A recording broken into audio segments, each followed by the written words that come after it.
팜팜 얘기를 들었거든요. 팜팜의 컴퓨터, 혹에 들어오는 아이보 컴퓨터가 기상대랑 연결돼 있어요.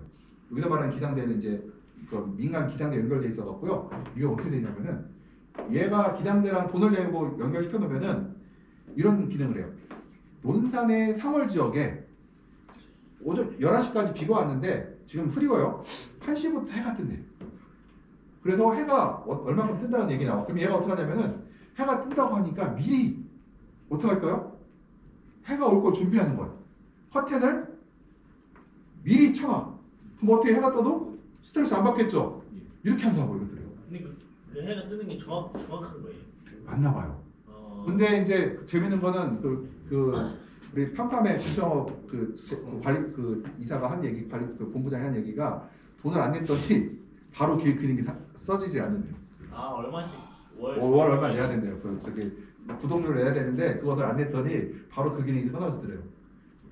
그거는 내가 볼 때 그런 기능들이 예측 제어까지 되는 거죠. 그것들이. 예를 들어서 내가 12시부터 흐리다고 하면은 해 뜬 다음에 시골이 스트레스 내가 이제 빡빡 딴 데 간 사이에 스트레스 받고 올 거 아니에요. 근데 야 해가 뜬대. 그럼 얘한테 해가 떴을 때 얘가 명령을 내리시게 했겠죠. 이런 것들을. 해가 뜨는 걸 알고 있으니까 이것들.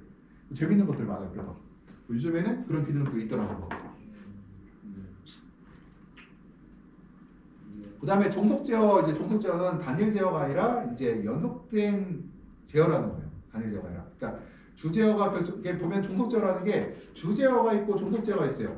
주제어, 종속 제어가 있는데 보면은 우리가 종속 제어를 통해 주제어를 잘 하려고 할 때 종속 제어가 주제어보다 반응이 빨리 한다. 그러니까 종속 제어가 주제어보다 빨리 하야 되는데 이게 어렵잖아 이 내용이요. 그러면 이제 예를 들어서 3변 밸브로 얘기할게요. 그러니까 이제 3의 밸브를 우리말에 3변 밸브라고 하는데 이용한 난방 파이프의 경우에요. 우리가 설정한 실내 온도를 원하는 제어 목표값이 있죠. 이게. 그 다음에 뭐가 있어요? 이게 뭐가 돼요? 목표값이죠. 그 다음에 난방관 온도를 목표 온도로 도달하고자 하는 게 우리가 바로 이 마스터가 돼요. 주제어가 되고 그 다음에 난방관 온도도 혼합변을 조절하면서 조절할 수 있다. 이거 슬레이브가 종속 제어가 되죠. 그러니까 예를 들어서 내가 목표값은 뭐예요? 내가 현재 오늘 봤더니 낮에 광이 너무 좋았어. 그래서 내가 평상시에는 15도로 관리했는데 야간 온도를 17도로 올리고 싶어. 그러면 17도로 올리고 싶은데 원래 광이 좋은 날은 외부 온도가 어때요? 춥죠? 외부 온도가 굉장히 차가워. 그러면 내가 이제 알고 있는 정보가 뭐예요? 외부 온도가 차갑고 광은 많았기 때문에 내가 온실의 온도는 높이고 싶어요. 이 세 가지를 목표로 잡은 거죠. 그러면은 난방관 목표 온도를 이제 설정을 해야 되겠죠. 그러면 외부 온도가 영하 15도일 때 내부 온도 17도를 만들기 위해서는 과거를 경험을 봤더니 한 60도 정도가 돼야 적당히 된 것 같아요. 그러면 우리가 이제 나왔죠. 온수의 온도를 60도까지 유지해야 될 목표가 나왔고 온실관에 그러니까 예를 들어 난방관 온도를 60도로 맞추기 위해서는 종속제에서 뭐가 들어가요? 3번 밸브로 차가운 물과 뜨거운 물을 섞어서 파이프 온도를 60도로 만드는 게 바로 종속제어죠. 그러니까 목표가 뭐예요 여기서? 내가 3번 밸브를 위해서 파이프 난방을 하는데 아까 제가 온도를 몇 도씩 맞추는 게 목표라 했어요? 온실 온도를 17도를 유지하려고 하는 게 목표죠. 그러면 이걸 했더니 경험값으로 한 60도의 온도가 내부 온도 편차를 봤을 때 60도 정도면 충분해. 그랬어요. 그럼 내가 60도가 뭐 해야 돼요? 파이프의 주 제어의 목표가 되죠. 주 목표를 위해서 뭐가 있어야 돼요? 종속 제어가 3변 밸브가 이용돼서 파이프의 온도를 60도로 맞추는 것이 종속 변수가 되죠. 종속 제어가 되죠. 그러니까 목표, 그 다음에 주, 종속. 주 제어는 그게 뭐예요? 눈에 보이는 거잖아요. 목표와 주 제어는 목표가 17도가 목표고 이걸 맞추기 위해서 파이프 온도가 60도가 목표고 60도를 맞추기 위해서는 3변 밸브가 지가 알아서 60도를 맞추게 열고 닫고 60도를 맞춰주겠죠. 이게 종속 제어가 되겠죠. 이것들이요. 그래서 이거를 종속 제어가 주 제어보다 반응이 어떻게 돼요? 빨라야 되겠죠. 왜냐면은 17도를 맞추려고 봤더니 영하 15도가 아니라 10도로 떨어졌어. 영하 이제 20도로 떨어졌어. 그럼 어떻게 해요? 파이프 온도가 더 빨리 더 올라가줘야, 그러니까 65도 올라가 버려야 내가 17도를 맞출 거 아니에요. 이것들을요. 그러면은 이 종속 제어가 주 제어보다 어떻게 돼요? 더 빨리 올라가야 종속 제어를 맞춰주고, 종속 제어가 어떻게 돼요? 주 제어가 맞춰지고, 종속 제어가 빨리 주 제어가 맞춰지고, 그 다음에 그 주 제어가 바로 뭘 맞춰줘요? 온실의 온도 17도를 만들어주는 거죠. 이것들이요. 우리가 그럼 주로 뭘 해요? 우리가 세팅값을 할 때 뭘 하죠? 일단은 3면별의 온도를 조정하죠. 그건 한번 고정하면 거의 끝나요. 예를 들어서 이제 어떻게 하느냐?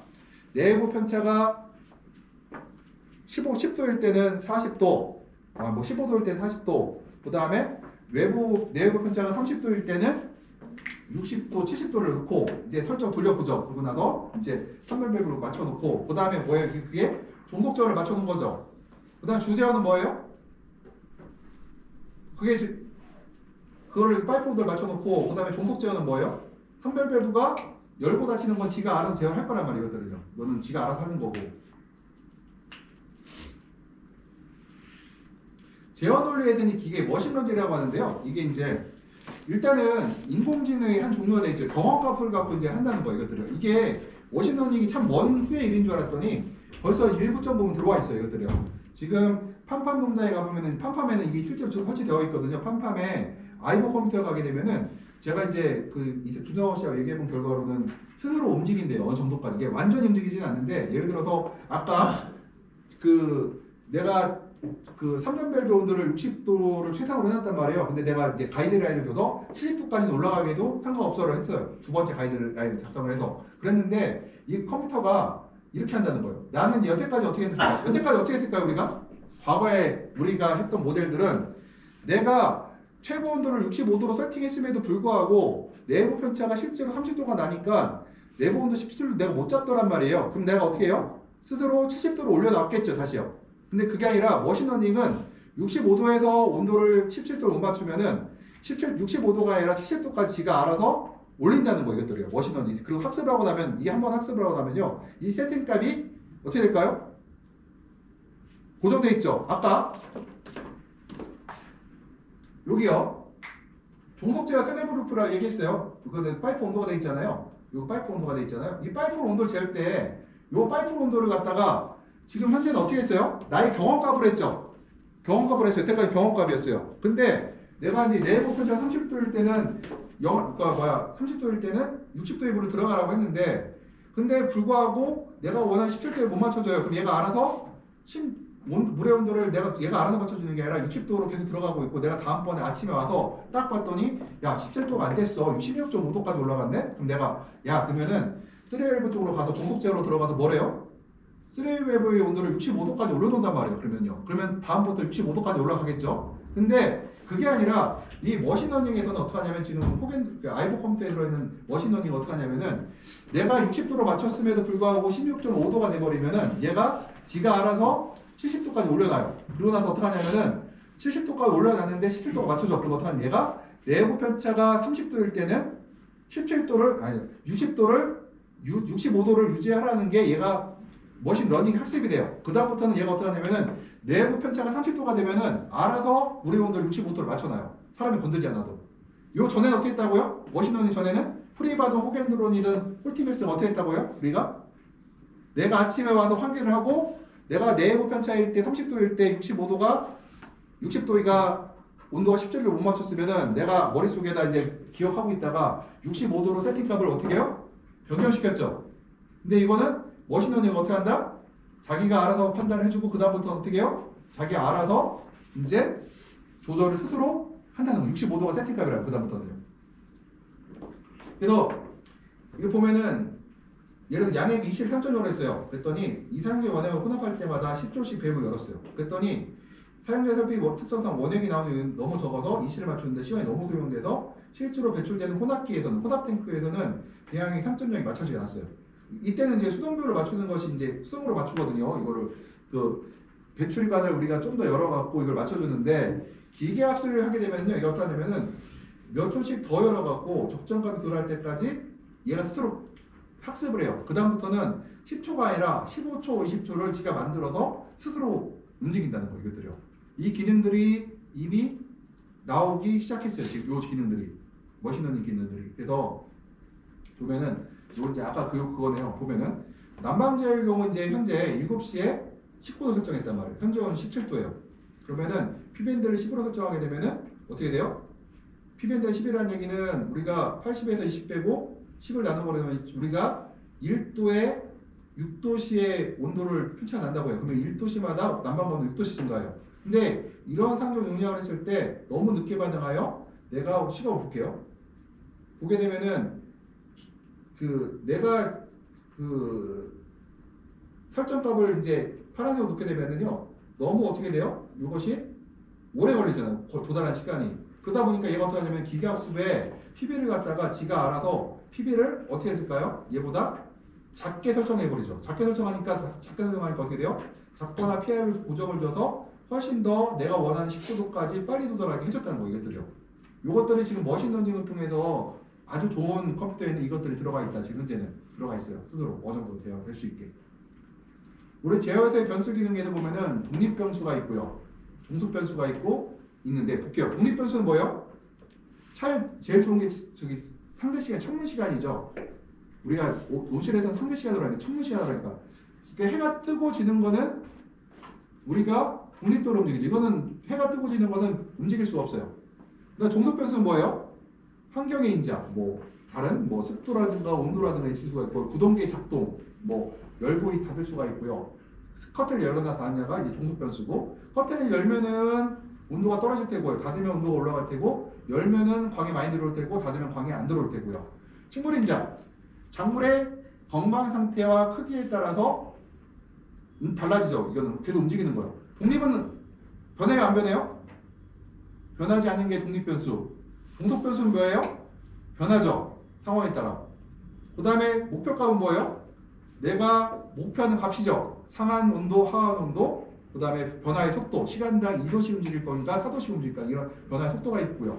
제어 기준은 내가 순간값으로 할 것이냐, 일정 시간을 할까, 평균값을 할까. 예를 들어서 순간 600이 넘어가면은 커튼을 닫아할 수도 있고, 5분간 평균의 600W가 넘어가면 커튼을 닫아할 수도 있고, 이렇게 달라질 수가 있죠. 이거는 순간값이냐, 일정 시간의 평균값이냐에 따라서 이제 제어 기준이 달라질 수가 있다. 그러면 볼게요. 이 아래 대표적인 사례가 낮 개시 시간 6시 일출 후라는 얘기가 있어요. 그럼 이건 뭐예요? 독립 변수예요? 종속 변수예요? 시간은 독립이죠. 변하지 않는 것들이거든요. 그 다음에 설정 온도라 이런 건 뭐예요? 이건 설정 온도는 뭐예요? 이것들은 이거는 목표값이죠. 목표값. 소형 호흡 목표값. 그러면은 볼게요. 내가 6시부터 7시까지 온도를 얼마만큼 올라가요? 소형폭이 1도에 어떻게 돼 있어요? 시간당 1도씩이라고 돼 있죠. 그러면은 여기가 6시부터 7시까지 어떻게 해요? 2도가 올라갔죠. 19.5도. 18.5도, 19.1도가 올라갔죠. 요 사이 1도가 올라갔죠. 시간당 1도가 올라간 게 맞죠. 그 다음에 낮 개시 시간은 6시부터 해가 뜨기 시작한 거고, 그 다음에 밤의 설정 온도는 19.5도, 18.5도, 낮의 설정 온도는 19.5도. 그래서 요것은 우리가 목표값 하기로 하고 제어의 기준이 되죠. 이것들은요. 자동 제어에서 주는 것은 우리가 아는 것과 할 수 있는 것에 맞춰 자동한다. 아는 것과 할 수 있는 것에 좁혀서 자동화율을 높인다. 내가 아는 거하고 할 수 있는 것이 같나요? 할 수가 없죠. 내가 온실이 좋으면은 아는 거 할 수 있는 것을 조금 더 겹쳐서 할 수도 있고, 내가 살기가 좋다 하더라도 환경이 너무 안 좋으면은 내가 목표치를 맞출 수가 없죠. 그래서 그다음 아는 것과 할 수 있는 것의 수준을 높여서 자동화율을 높인다. 그러니까 할 수 있는 것을 내가 좀 더 높이라는 거죠. 예를 들어서 온도, 난방의 특성을 안다. 그럼 필요한 만큼 열량을 이렇게 사용할 수 있는가? 예를 들어 순간 난방 부하가 있어요. 그럼 관유 열량, 환기 전연료, 지중 전연료. 이건 제가 환기는 뭐예요? 환기로 빠져나가는 거. 관유 연료는 뭐예요?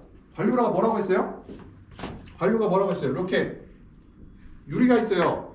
여기서 요 유리 이쪽 표면에서 이쪽으로 빠져나가는 것을 뭐라고 했어요? 관유 연료라고 했죠. 요게 온실에서 가장 열이 많이 빠져나가는 게 뭐예요? 밤에. 이 관유 연료예요. 관유 연료. 그러니까 표면에서 표면으로 빠져나가는 것들. 이쪽 표면에서 이쪽 표면 빠져나가는 걸 관유 연료라고 하는데 이 단열성이라고 하죠. 이것들을. 그다음 순간 난방 부하는 온실의 표면적, 난방 부하 개수, 온실 내부 기온차. 내부 온도 편차가 커질수록 당연히 부하가 강하게 걸릴 거고요. 난방 부하 개수도 클수록 더 강하게 할 거고 표면적이 넓을수록. 제가 1헥타 온실하고 2헥타 온실하고 난방비 차이가 얼마나 난다고 했죠? 한 10% 차이 난다고 했죠. 여기서 내가 1헥타에서 2헥타 짓게 되면은 난방비 총액이 10% 줄어요. 아까 2헥타 돌릴 때 난방비 얼마 들어간다고 했어요, 보통? 한 1억 2천, 1억 5천 들어간다고 했죠? 예. 10% 들면 얼마예요? 1200에서 1500이죠. 근데 2헥타 하면은 3천만 원. 3천만 원은 내가 외국에 있는 사람을 한 명 더 쓸 수가 있어요. 적은 돈이 아니라는 거죠. 그래서 제가 항상 여기 우리 학생들은 혼자 짓지 말고 2명, 3명이서 법인 만들어서 같이 지으면은 훨씬 더 경쟁력도 좋고 또 하나 뭐가 좋다고 했어요 제가? 주말이 있는 탐이 된다. 3명이서 있으면 3명 다 필요 없거든. 2헥타 운영하면. 그럼 어떻게 해요? 3명이서 이틀씩 쉬면 되잖아요. 돌아가면서 이틀씩 쉬면은 주말이 있는 탐도 될 수가 있고 좋죠. 근데 교수님 법인으로 영농조합으로 만들어야 돼요? 영농조합보다는 농업회사 법인 아니죠. 종업법인으로 농업회사 법인으로. 1인으로 해서요? 예? 1인으로 해서 아니 3인은 하면 되지. 대표이사, 그다음 이사 해갖고 3명으로. 근데 형님 땅 300평 있으셔야 돼요. 있어. 임대도 돼. 근데 이거 임대도 상관없다고 임대도 돼. 농업법인에서 네, 농업회사 만들 3명. 그래서 이 난방 표면적이라는 것이 곱하기 전에 그 난방 표면적이 제일 커요. 그래서요. 요거랑 오늘 내부 표면적 요건 건들 수가 없어요 우리가. 왜냐하면 난방 부하 계산 같은 경우는 내가 설비를 어떤 거냐에 달라지거든요. 그다음에 온실 내부 표면적도 우리가 조정할 수가 없죠. 근데 요거는 온실 표면적은 얘가 온실 면적이 넓을수록 표면적은 적어지니까. 일단 여기서 보면 표면적은 적어집니다. 당연히 적어지니까. 그러면은 난방 계산하면 난방할 열량이 계산하다 불가능하다. 첫 번째 뭐예요? 온실 내부에서의 대류와 곡사 정도를 모른다는 거예요. 이게. 그다음에 관료된 표면의 온도 물체가 다양하다. 왜 그럴까요? 우리나라에 사용된 커튼에 관료량 계산의 표가 없어요. 그러니까 제가 지난번에 보여드렸던 레디에이션 모니터 있죠. 커튼에는 그 커튼대에는 유밸류값, 그러니까 관료율 지수가 들어있거든요. 근데 우리나라 커튼이나 우리나라 유리나 비닐에는 이 관료량 지수가 없어요. 이게 그래서 일단 그렇고, 그다음에 세 번째, 요거는 주거특별량도 몰라요. 틈새량은 뭐예요? 온실 내부에서 바깥으로 공기가 교환되는 비율인데 이것은 알 방법이 거의 전무하다. 이거는 내가 알 수가 없고 시간이 지남에 따라 어떻게 돼요? 변하죠. 바람 속도에 따라도 변하고 온실 내부와 외부의 온도 편차에 따라도 달라요. 그래서 이거는 틈새열량을 알 수가 없고요. 지중연열은 또 하나가 지중연 몰라요. 이것도 땅으로 빠져나가는 열량 확실한 건 이건 알 수 있어요. 물이 지하부에 많으면은 땅이 젖었다. 그럼 열을 많이 뺏긴다는 거예요. 땅이 젖을수록 땅으로 뺏기는 열이 커요. 그 다음에 토양 성질인데 질땅이 모래땅에 비해서 더 열을 뺏기는 게 더 커요. 이것들이요. 그래서 우리가 뭐 깔아요? 자과가 모래를 바닥에 깔아놓죠. 이것들 물도 차이지 않게 하고, 그 다음 뭐예요? 질땅이 더 열량을 많이 뺏기니 우리가 지하부에 젖는 지중전을 막기 위해서 이런 것도 한다는 거고요. 그 다음 우리가 제왕복에서 보게 되면은 이제 네덜란드, 우리나라 네덜란드 제어기를 중심으로 기술했는데 일단 외국산 제어기 사용할 필요시 영어를 표기하는데요. 가오는 히팅이라고 되어 있고요. 근데 제가 국산이라 호겐드로 컴퓨터를 한국말 버전이 있어요. 근데 그 재배사들이 한국 버전을 안 쓰고 다 영어 버전 써요. 왜 그럴까요? 말이 영어가 이상한 영어예요. 한국말 이상한 영어예요. 한국 사람이 더 헷갈리게 만들어서 한국 그 쓰기 때문에 요 용어들 우리가 이해한다. 그러면은 우리가 가온을 뭐라고 해요? 히팅이라고 하죠. 환기를 벤틸레이션이라고 하고, 스크린을 커튼이라고 하고요. 습도, 휴미디티, 그다음에 AH 뭐라고 써요? 그다음에 HD 다 나오죠 이것들이요. 그다음에 에어 서큘레이션, 어시블레이션 해서 이것들이 이제 보통 우리가 프리바 호겐드론자의 제어법의 논리를 이용해서 이제 되고요. 그다음에 측량과 계측인데 우리가 이제 구역별로 센서를 설치하죠.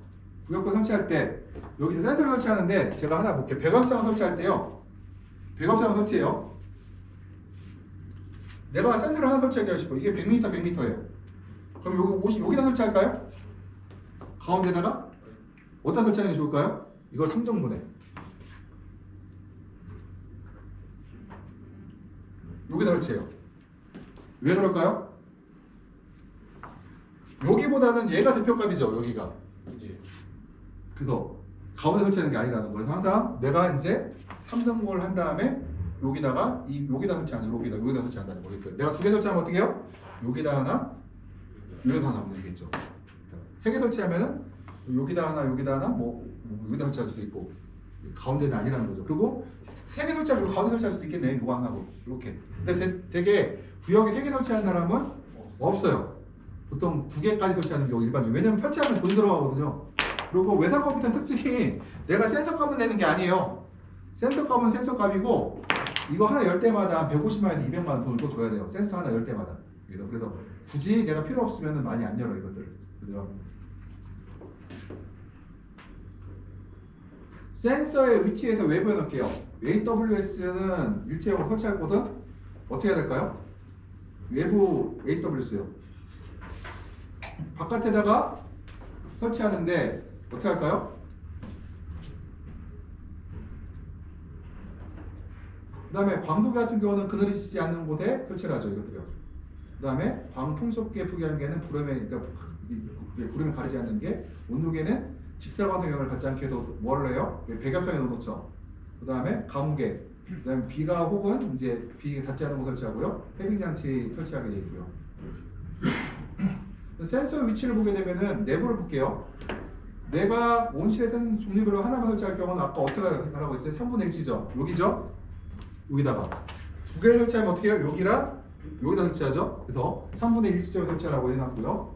그 다음에 온도 센서, 습도 센서는 바로 CO2 센서는 생장점이 30cm. 그러니까 토마토가 이렇게 자라고 있으면 여기 생장점이면은 이파리가 이렇게 있으면 여기 설치해요. 여기다가요. 그것도 될 수 있으면 여기에 붙여서 여기 설치해요. 여기다가 부착이 되어 있고요. 그 다음에 광도계는 이제 그늘 씨하는 거 설치하고, 보통 우리가 그 내부에 설치할 때는 보통 여기 생장점이 여기 있으면요, 여기다가 이렇게 해갖고 여기다 이렇게 설치하겠어요. 광도계를 갖다가. 광량계는 우리가 온실 안에 커튼 밑에 설치하게 됐어요. 여기다 이렇게 설치하게 되어 있고, 생장점의 윗부분에다가 그 다음에 이제 우리가 광도에 연동하여 급액 제어할 경우는 커튼에 설치하면은 커튼의 광도가 낮아져 높은 광도의 급액 관리가 되므로 피한다고 하는데, 일단은 우리가 양액기를 설치할 때 온실 내부의 센서를 갖고 광량 제어를 하지 않아요. 주로 이제 어떻게 할까요? 온실 내부 광량 제어를 할 때는 온실 외부의 것을 갖고 광량 제어를 해요. 왜 그러냐? 우리가 광량이라는 거는 위치마다 다 달라요, 광량이. 그래서 우리가 이 광을 조사할 때 제가 이거를 오늘 모의밭에 가기로 했잖아요. 그래갖고 수업을 조금 빨리 끝내려고 쉬는 시간을 5분만 할게요. 지금 여기까지만 5분만 하고 할게요. 배가 온도를 그래서 센서를 할 때는 외부에 설치하고, 그러면 외부 설치하면은 내부 광량과 외부 광량이 같아야 되나요? 다르죠. 그 다음에 광량이 시간이 지남에 따라 내가 오늘의 피오필름을 설치했어요. 안에 바깥에다. 그러면은 시간 지날 때 광수가 좋아져요, 나빠져요?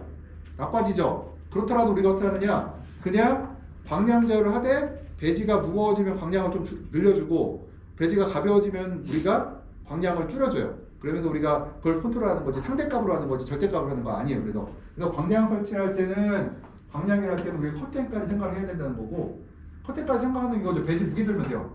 배지 무게가, 그래서 저 같은 경우는 보온 달걀 커튼 같은 경우는 보온 커튼이 거친 이후부터 광량을 계산하고요. 알루미늄 스크린하고 비닐 알루미늄 스크린하고 산란 스크린 같은 경우는 알루미늄 스크린 쳐진 이후부터 광량 계산을 해요. 저 같은 경우는 그렇게 하고 있고요.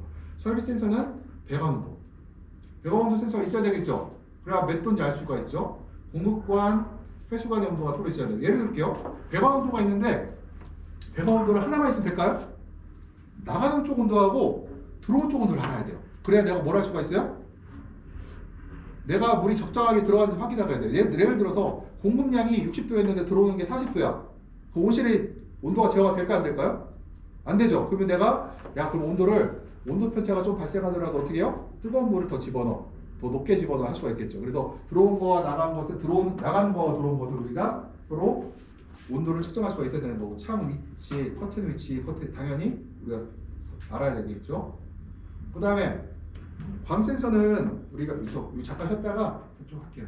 잠깐 쉬었다가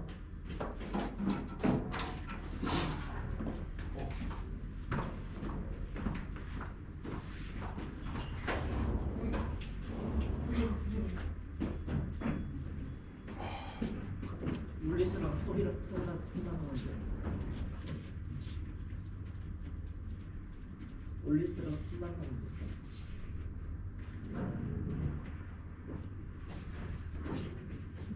올릴수록 힘만 하면 돼.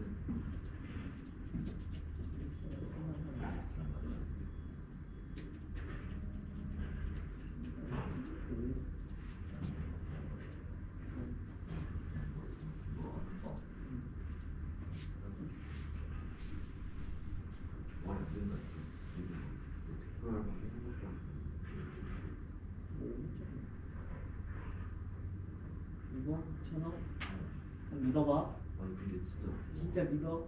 진짜 믿어. 예감이 없는데 믿어. 진짜 한 거. 피부가 되게 좋은데 믿어.